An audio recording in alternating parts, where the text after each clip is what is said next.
ಎಲ್ಲರಿಗೂ ನಮಸ್ತೆ. ನಾವು ಹಿಂದಿನ ಸಂಚಿಕೆಯಲ್ಲಿ ಅಲ್ಲಿ ನೋಡ್ರಿ ನಾವು ಹಿಂದಿನ ಸಂಚಿಕೆಯಲ್ಲಿ ಅನುಸೂಚಿಗಳನ್ನು ನೋಡಿದ್ವಿ.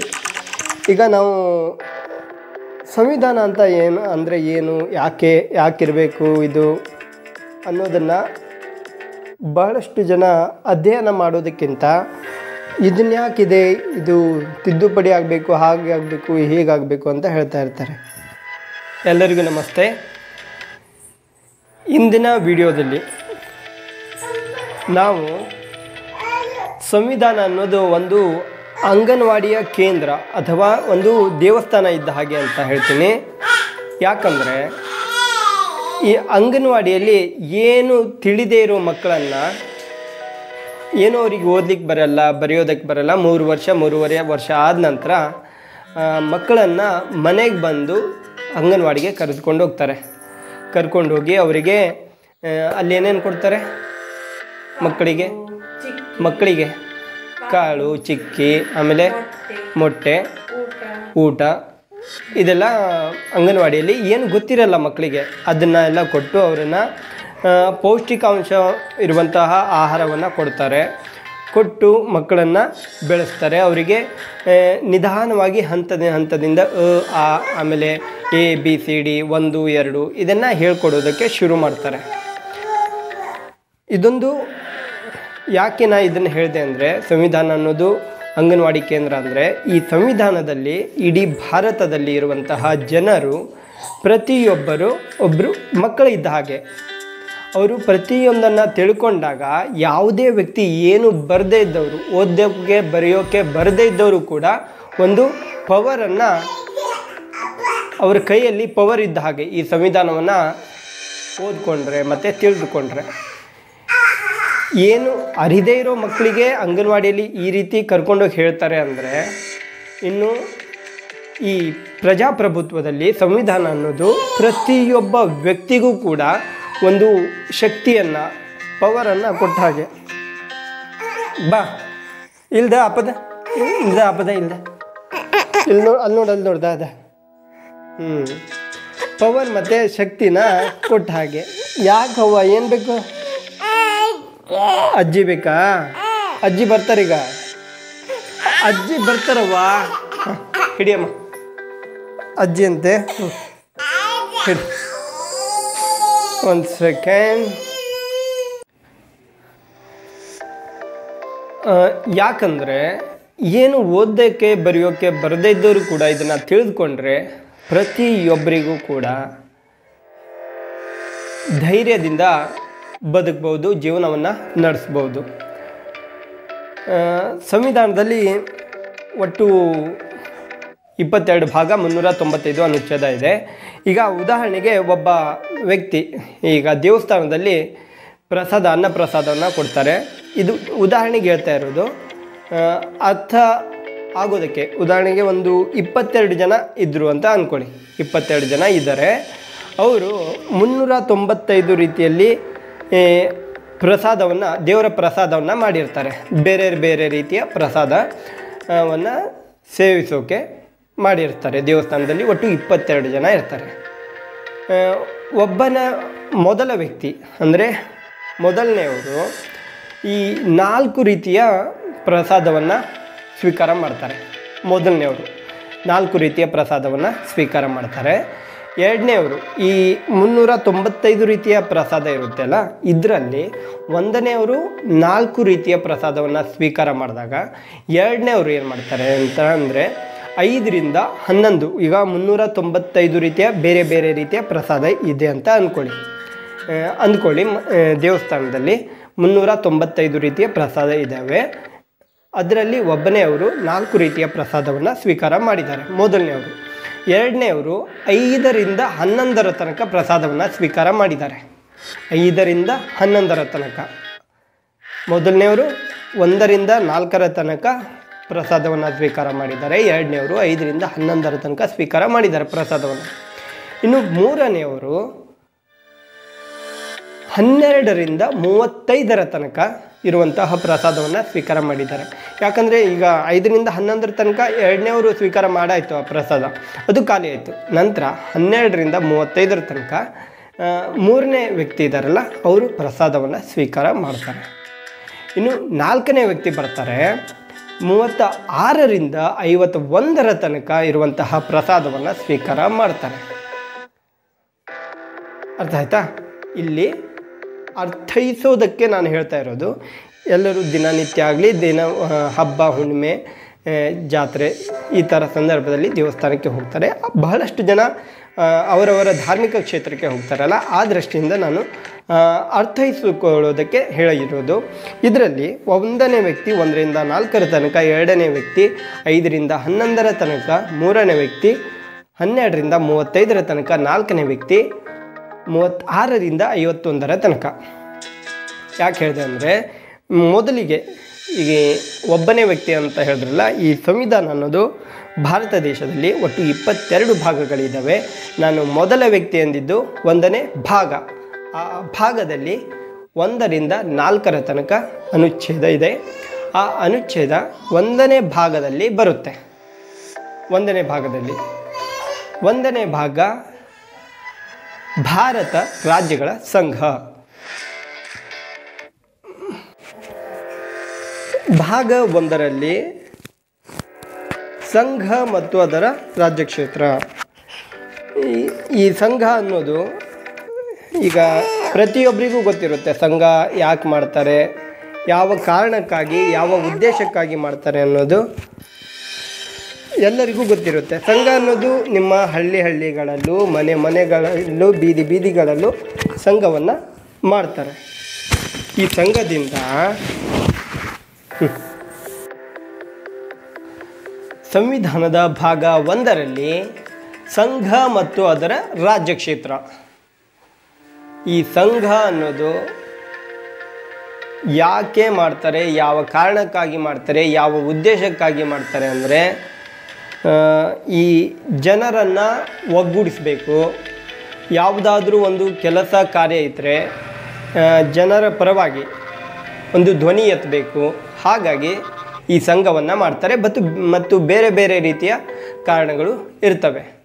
ಈ ಸಂಘ ಮತ್ತು ಅದರ ರಾಜ್ಯ ಕ್ಷೇತ್ರ 1ನೇ ಭಾಗದಲ್ಲಿ ಅನುಚ್ಛೇದ 1ರಿಂದ 4 ತನಕ ಬರುತ್ತೆ. ಅನುಚ್ಛೇದ 1ರಿಂದ 4 ತನಕ. ಅನುಚ್ಛೇದ 1ರಲ್ಲಿ ಈ ಹೆಸರಲ್ಲೇ ಇದೆ, ಸಂಘ ಮತ್ತು ಅದರ ರಾಜ್ಯ ಕ್ಷೇತ್ರ ಹೆಸರಲ್ಲೇ ಇದೆ. 1ನೇ ಅನುಚ್ಛೇದ ಭಾಗ 1ರಲ್ಲಿ 1ನೇ ಅನುಚ್ಛೇದ, ಇಂಡಿಯಾ ಎಂದರೆ ಭಾರತ ರಾಜ್ಯಗಳ ಸಂಘ.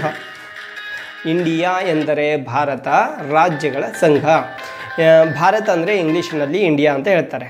ಈ 1ನೇ ಅನುಚ್ಛೇದದಲ್ಲಿ ಭಾಗ 1ರ 1ನೇ ಅನುಚ್ಛೇದದಲ್ಲಿ ಇಂಡಿಯಾ ಎಂದರೆ ಭಾರತ ಅಂತ ಹೆಸರಿದೆ.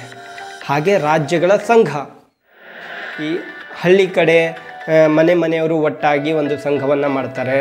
ಹಬ್ಬ ಹರಿದಿನ ಜಾತ್ರೆಗಳನ್ನು ಆಚರಣೆ ಮಾಡ್ತಾರೆ. ಈ ರಾಜ್ಯಗಳ ಸಂಘ ಅಂದರೆ ಇಡೀ ಭಾರತದಲ್ಲಿ ರಾಜ್ಯಗಳು ಮತ್ತು ಕೇಂದ್ರಾಡಳಿತ ಪ್ರದೇಶಗಳು ಇದ್ದಾವೆ. ಈ ಎಲ್ಲರ ಒಂದು ಸಂಘದ ಪ್ರಾಮುಖ್ಯತೆ ಏನಿದೆ, ಭಾರತ ರಾಜ್ಯಗಳ ಸಂಘ, ಇಡೀ ರಾಜ್ಯಗಳ ಸಂಘ. ಕರ್ನಾಟಕ, ಕೇರಳ, ತಮಿಳುನಾಡು, ಆಂಧ್ರ, ಒಡಿಶಾ, ಪಶ್ಚಿಮ ಬಂಗಾಳ, ಅಸ್ಸಾಂ, ಮೇಘಾಲಯ, ತ್ರಿಪುರ, ಮಿಜೋರಾಂ, ಮಣಿಪುರ, ನಾಗಾಲ್ಯಾಂಡ್ ಎಲ್ಲ 28 ರಾಜ್ಯ, 8 ಕೇಂದ್ರಾಡಳಿತ ಪ್ರದೇಶಗಳು. ಜಮ್ಮು ಕಾಶ್ಮೀರ್, ಲಡಾಖ್, ಆಮೇಲೆ ದಮನ್ ದಿಯು, ಚಂಡೀಗಢ, ದೆಹಲಿ, ದಾದ್ರಾ ನಗರ್ ಹವೇಲಿ ಮತ್ತು ದಮನ್ ದಿಯು ಇವೆರಡೂ ಒಂದೇಯ. ಮೊದಲಿಗೆ ಬೇರೆ ಬೇರೆ ಆಗಿದ್ದು, ಎರಡೂ ಒಂದೇ ಅಂತ ಮಾಡಿದ್ದಾರೆ. ಇದೆಲ್ಲ ರಾಜ್ಯಗಳ ಸಂಘ 1ನೇ ಅನುಚ್ಛೇದದಲ್ಲಿ ಇದೆ. ಸಂವಿಧಾನದ 1ನೇ ಭಾಗದ 1ನೇ ಅನುಚ್ಛೇದದಲ್ಲಿ ಇಂಗ್ಲೀಷ್ನಲ್ಲಿ ಇಂಡಿಯಾ ಅಂತ ಹೇಳ್ತಾರೆ. ಇಂಡಿಯಾ ಎಂದರೆ ಭಾರತ ರಾಜ್ಯಗಳ ಸಂಘ ಅಂತ 1ನೇ ಅನುಚ್ಛೇದದಲ್ಲಿ ಇದೆ.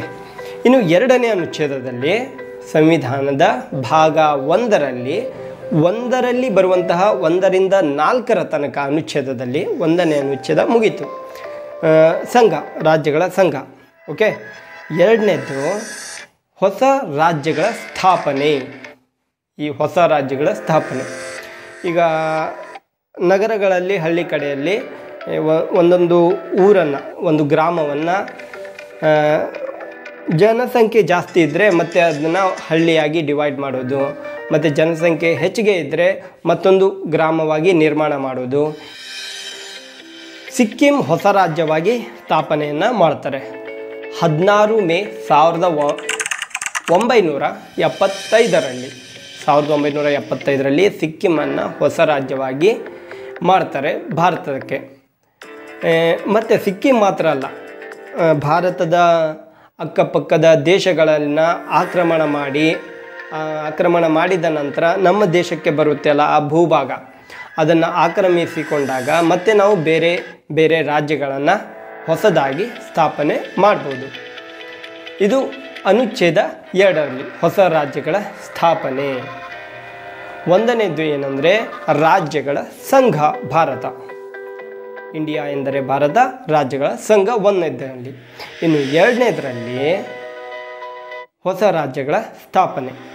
ಇನ್ನು ಅನುಚ್ಛೇದ 3ರಲ್ಲಿ ಏನಿದೆ ಅಂದರೆ ಈ ಭಾರತದಲ್ಲೇ ಇರುವಂತಹ ರಾಜ್ಯಗಳು ಏನಿದ್ದಾವೆ ಆ ರಾಜ್ಯಗಳನ್ನು ಸರಹದ್ದಿನ ಬದಲಾವಣೆ, ಅಂದರೆ ಈ ಒಂದು ರಾಜ್ಯದಿಂದ ಮತ್ತೊಂದು ರಾಜ್ಯವನ್ನು ಮಾಡೋದು. ಆ ರಾಜ್ಯದಲ್ಲಿ ಒಂದು ದೊಡ್ಡ ರಾಜ್ಯ ಇರುತ್ತೆ, ಆ ರಾಜ್ಯದಲ್ಲಿ ಭಾರತದ ಒಳಗಡೆ ಅಂದರೆ ಭಾರತದಲ್ಲಿ ಇರುವಂತಹ ಭೂಮಿಯಲ್ಲಿ ಆ ಜಾಗದಲ್ಲಿ ಆ ಒಂದು ರಾಜ್ಯ ಇರುತ್ತಲ್ಲ ಆ ರಾಜ್ಯವನ್ನು ಮತ್ತೊಂದು ರಾಜ್ಯವಾಗಿ ಮಾಡೋದು.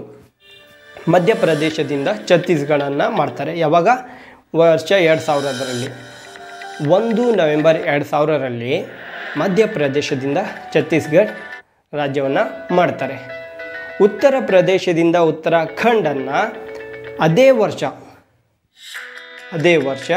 2000ರಲ್ಲಿ ಉತ್ತರ ಪ್ರದೇಶದಿಂದ ಉತ್ತರಾಖಂಡನ್ನು ರಾಜ್ಯವಾಗಿ ಮಾಡ್ತಾರೆ. ಮತ್ತು ಇನ್ನೊಂದಿದೆ 2000ರಲ್ಲಿ ಅದೇ ವರ್ಷ ಮಾಡಿರುವಂಥದ್ದು, ಬಿಹಾರದಿಂದ ಜಾರ್ಖಂಡವಾಗಿ ರಾಜ್ಯವನ್ನು ಮಾಡ್ತಾರೆ. ಇದೆಲ್ಲ ಯಾಕೆ ಮಾಡಬೇಕು ಅನ್ನೋದನ್ನು ಸಂವಿಧಾನದಲ್ಲಿ ಪ್ರತಿಯೊಂದು ಇದೆ.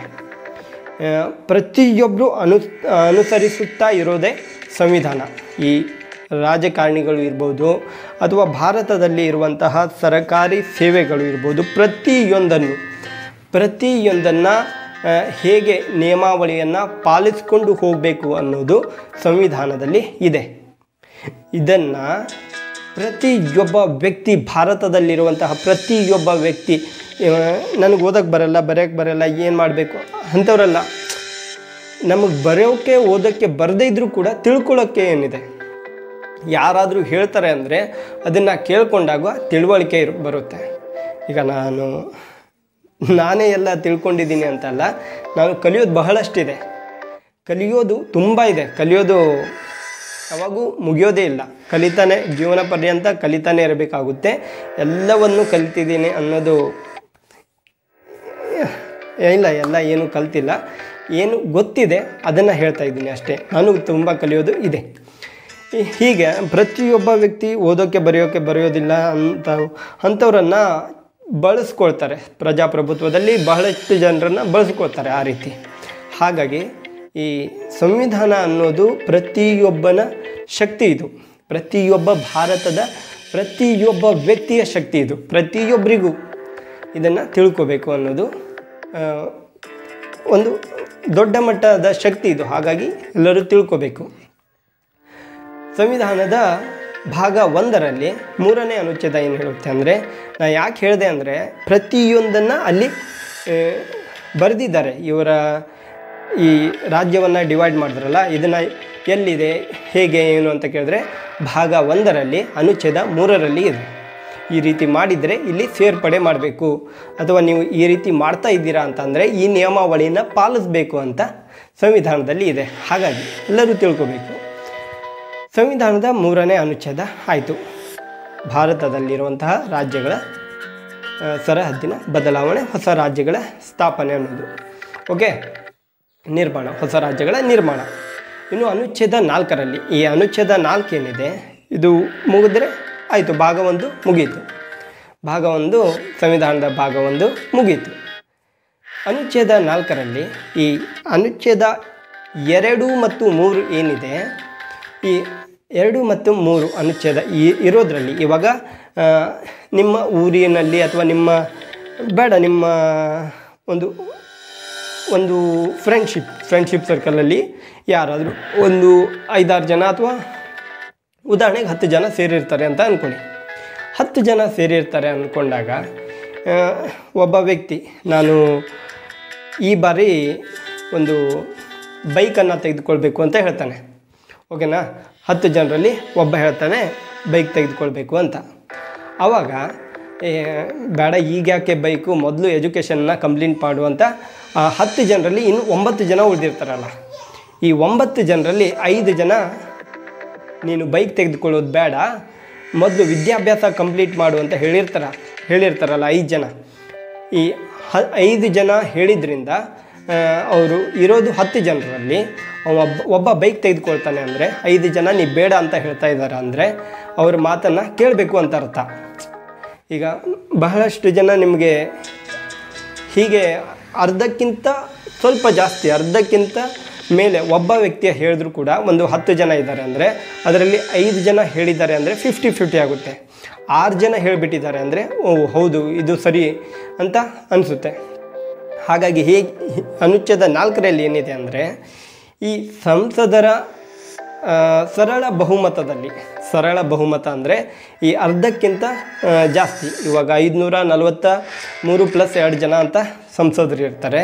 ಅದರಲ್ಲಿ ಬಹುಮತ ಅಂದರೆ ಸರಳ ಬಹುಮತದಿಂದ 2 ಮತ್ತು 3ರ ಅನುಚ್ಛೇದವನ್ನು ನೀವು ಮಾಡ್ಬೋದು. ಮತ್ತು ರಾಷ್ಟ್ರಪತಿಯವರಿಗೆ ಸಲಹೆಯನ್ನು ಕೊಟ್ಟು ಇದನ್ನು ಮಾಡೋದು ಉತ್ತಮ ಅಂತ ಇದೆ. ಸಂವಿಧಾನದ ತಿದ್ದುಪಡಿ ಮಾಡುವಾಗ ಇದು ಅನುಚ್ಛೇದ 4ರಲ್ಲಿ. ಭಾಗ 1ರಲ್ಲಿ 4 ಅನುಚ್ಛೇದ ಮುಗಿದಿದೆ.